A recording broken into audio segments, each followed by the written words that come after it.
বরাতের রাত ইবাদত করার দরকার আছে না নাই বলেন? বিশ্বনবী সাল্লাল্লাহু আলাইহি সাল্লাম বলেছে জন্য সবে বরাতের রাত যখন আসবে তখন রাত জেগে ইবাদত করো, দিনের ভিতরে রোজা রাখার দরকার আছে না নাই? রোজা কয়টা? সবে বরাতের রোজা আছে না নাই? হ্যাঁ, সবে বরাতের রোজা হলো একটি। কয়টি?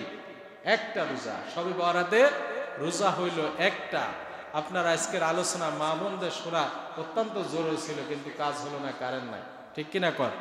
সবে বরাতের রোজা কয়টা? একটা।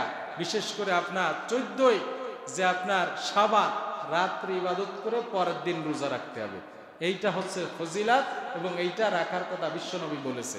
তাই ছাড়া আপনি যদি কেউ 3টা রাখতেছে, অনেকে 3টা রাখে, 3টার সাথে মিল হলো এই যে আপনার হচ্ছে আইয়ামে 20-এর রোজা আছে। আইয়ামে 20-এর রোজা বিশ্বনবী সাল্লাল্লাহু আলাইহি সাল্লাম প্রতি মাসে এটা রাখে। আইয়ামে 20-এর রোজা রাখতে পারে, তার ভিতরে সবে বরাতের একটা রোজা পড়ে যাবে, ঠিক কিনা কর? যারা মহিলারা বিশেষ করে আপনারা এই বাড়িতে যে যারা রাখবে সবাই রাখার জন্য চেষ্টা করবেন। রাখবেন কিনা বলেন? চেষ্টা করবেন সবে বরাতের একটা রোজা রাখার জন্য। অন্তত কম পক্ষে আগামী বছর পাবো কি পাবো না তার কোনো কি নাই, ঠিক নাই। 1 নম্বর মাসলা দিলাম। 2 নম্বর মাসলা, সবে বরাতের নামাজ কি? সবে বরাতের নামাজ আছে?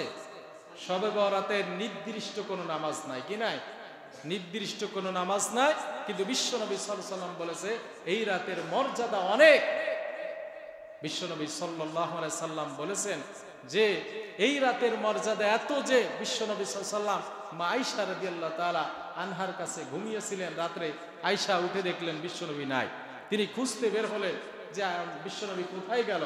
এমন সময় খুঁজতে খুঁজতে যে দেখেন যে বাকি কবরস্থানে তিনি বিশেষ করে সেখানে দোয়া করতেছেন। কি করতেছেন? দোয়া করতেছেন। তখন বিশ্বনবী কাঁদতেছেন আর দোয়া করতেছেন। আয়েশাকে বললেন, আয়েশা তুমি কি মনে করেছো যে আমি তোমার হক নষ্ট করে অন্য কোথাও চলে গিয়েছি? আয়েশা বললেন, না ইয়া রাসূলুল্লাহ, আপনি কেন কাঁদছেন? আল্লাহর হাবিব সাল্লাল্লাহু আলাইহি ওয়াসাল্লাম বললেন, আয়েশা রে, আজকে সেই রাত যেই রাতে আল্লাহ তাআলা আপনার সূর্যাস্তের পরে প্রথম আসমানে এসে সুবহে সাদিক পর্যন্ত আল্লাহর বিশেষ করে যে সমস্ত গুনাহগার বান্দা আছে তাদেরকে ডাকে, কে আজকে আমার কাছে ক্ষমা চাবা, আসো আমি আল্লাহ মাফ করে দেবো। জোরে বলুন সুবহানাল্লাহ। এখন নামাজ কি তাহলে? এই রাতে নামাজ নির্দিষ্ট করো, সবে বরাতের নামাজ নাই। অন্য দিনের যে নফল নামাজ আমরা পড়ি ঠিক ওই সিস্টেমে নফল নামাজ আছে। কি আছে? নফল নামাজ, ইস্তিগফার, কোরআন তেলাওয়াত, বিভিন্ন জিকির আজকার, এগুলোই লিপ্ত থাকতে হবে।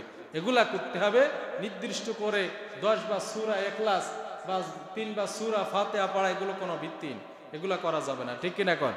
কারণ নামাজের ভিতরে আপনি কখন নামাজের ভিতরে খেয়াল থাকবে নাকি আপনি সূরা কয়বার পড়ছেন এটার ভিতরে খেয়াল থাকবে। কি যুক্তি আছে না নাই বলে?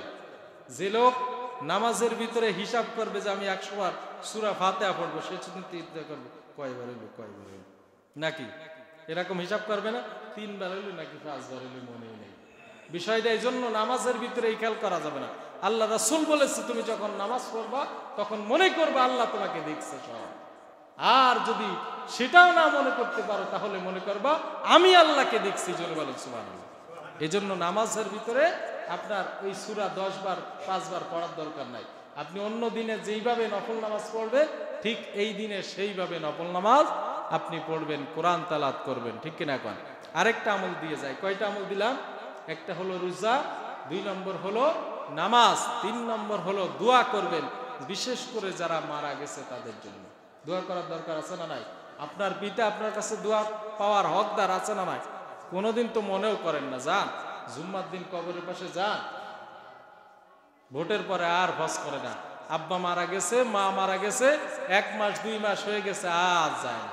ছাগল গরু সেখানে যে কবরের উপরে দবাইতেছে, চটকাইতেছে, অথচ বাবা মার কবরটা যে একটু সুন্দর করবে তাও করে না।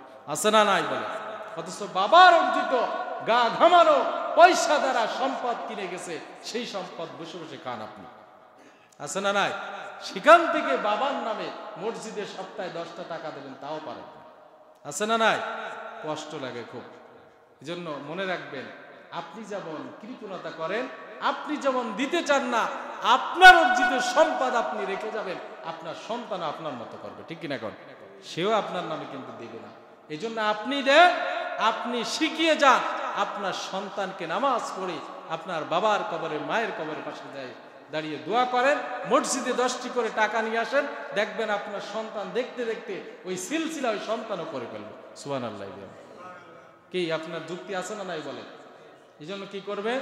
দোয়া করবেন সবে বরাতে রাত্রে, বিশেষ করে মা বাবার জন্য কেঁদে কেঁদে আল্লাহ তাআলার কাছে দোয়া করবেন। আল্লাহ পাক রব্বুল আলামিন আমাদের সকলকে এই আমলগুলা করার তৌফিক দিক।